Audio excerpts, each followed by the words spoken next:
আসসালামু আলাইকুম। সম্মানিত ভিউয়ার, আপনারা দেখছেন যে মালয়েশিয়াতে যারা বাংলাদেশি শ্রমিক আছে তারা খুব কর্মব্যস্ত সময়ের মধ্যেও যখন কোনো সরকারি ছুটি অথবা সাপ্তাহিক ছুটিতে তারা সবাই একত্রিত হওয়ার চেষ্টা করে করে এরকম টিকিট খেলে। তাদের বিনোদন বলতে তারা তো আর পরিবারের সাথে ঈদ করতে পারে না, তারা পরিবারের যে কোনো অনুষ্ঠানে তারা অংশগ্রহণ করতে পারে না। তাদের আনন্দ হলো যখন পরিবারকে তারা আর্থিকভাবে সহায়তা করতে পারে, দেশের বিভিন্ন বিপর্যয়ে তারা ঝাঁপিয়ে পড়তে পারে, তখনই তাদের মানসিক শান্তিটা আসলে পায় তারা।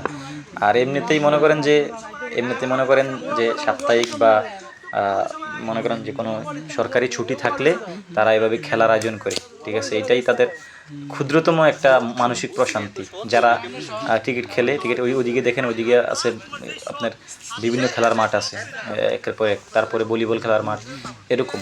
এটা হলো একটা পার্ক। হ্যাঁ, এই পার্কের মধ্যে মনে করেন যারা ব্যায়াম করে বা বিকেলবেলায় অবসর সময় কাটায়, ঠিক আছে, তারা আসা বিভিন্ন জায়গায়, ওই যে বসার জায়গা আছে সাইডে দেখতেছেন আপনারা বিভিন্ন স্থানে, এভাবে তারা বসে সময় কাটায়। ঠিক আছে, তো এমনি তাদের বছরগুলো কাটে, দিনগুলো কাটে।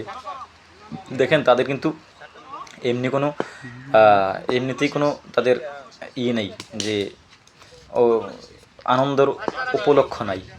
তারা যখন অবসর সময় পায় এভাবে টিকিট খেলে। যারা ফুটবল খেলে ওইদিকে দেখেন, ওই যে ঘাস মুক্ত যে ফিল্ডটা, এটা ঠিক এখানে ফুটবল খেলে অনেকে। আবার এদিকে দেখতেছেন, এদিকে ভলিবল খেলে, তারপরে ওইদিকে এরকম ব্যাডমিন্টনের মাঠ আছে। তো এরকমভাবে কিন্তু খেলে তাদের সময়গুলো অতিবাহিত করে তারা। এবং কি মানসিক প্রশান্তির জন্য মাঝে মধ্যে এরকম খেলাধুলা করা প্রয়োজন।